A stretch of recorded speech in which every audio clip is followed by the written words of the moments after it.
ಎಲ್ರಿಗೂ ನಮಸ್ಕಾರ. ಇದು ಮಂಗಳವಾರದ ವ್ಲಾಗಾಗಿರುತ್ತೆ. ಅಂದರೆ ಅಂಗಾರಕ ಸಂಕಷ್ಟ ಚತುರ್ಥಿ ದಿನದ ವ್ಲಾಗು. ಇದು ವರ್ಷದ ಮೊದಲ ಅಂಗಾರಕ ಸಂಕಷ್ಟ ಚತುರ್ಥಿ. ಪ್ರತಿ ತಿಂಗಳು ಸಂಕಷ್ಟ ಚತುರ್ಥಿ ಬರುತ್ತೆ, ಆದರೆ ಇದು ಮಂಗಳವಾರ ಬಂದಿರೋದ್ರಿಂದ ಇದನ್ನು ಅಂಗಾರಕ ಸಂಕಷ್ಟ ಚತುರ್ಥಿ ಅಂತ ಕರಿತೀವಿ. ನೀವು ಈ ವ್ರತವನ್ನು ಬೆಳಗ್ಗೆಯಿಂದ ಸಂಜೆವರೆಗೂ ಉಪವಾಸವಿದ್ದು ಮಾಡಬೇಕು. ಈ ವ್ರತವನ್ನು 21 ತಿಂಗಳು ಸಹ ಮಾಡ್ಬೋದು. ಅಂದರೆ ನೀವು ಮನಸ್ಸಲ್ಲಿ ಏನಾದರೂ ಅಂದ್ಕೊಂಡು ಈ ವ್ರತವನ್ನು ಮಾಡಿದ್ರೆ ನೀವು ಅಂದ್ಕೊಂಡಿದ್ದೆಲ್ಲ ಆಗುತ್ತೆ. ಉಪವಾಸ ಇದ್ದಾಗ ಹಣ್ಣುಗಳನ್ನು ಸಹ ಸೇವಿಸ್ಬೋದು, ಅಥವಾ ನಿಮಗೆ ತುಂಬ ಹೊಟ್ಟೆ ಹಸಿತಾ ಇದೆ ಅನ್ನಿಸ್ತಾ ಇದ್ದರೆ ಒಂದು ಪೀಸ್ ಬೆಲ್ಲ ಚೂರನ್ನು ನೀವು ಬಾಯಿಗೆ ಹಾಕ್ಕೊಳ್ಬೋದು.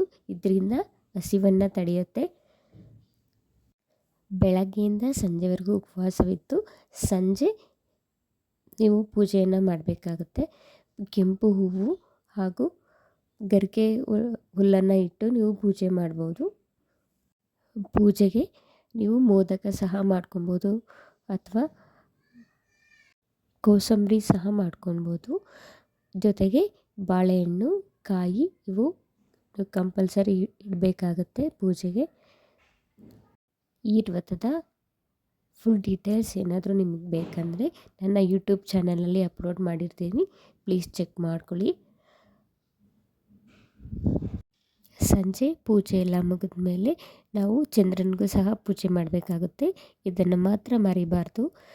ಸಂಜೆ ನಾವು ಚಂದ್ರನ ನೋಡಿದ ನಂತರ ನಾವು ಪ್ರಸಾದವನ್ನು ಸೇವಿಸ್ಬೋದು. Thank you.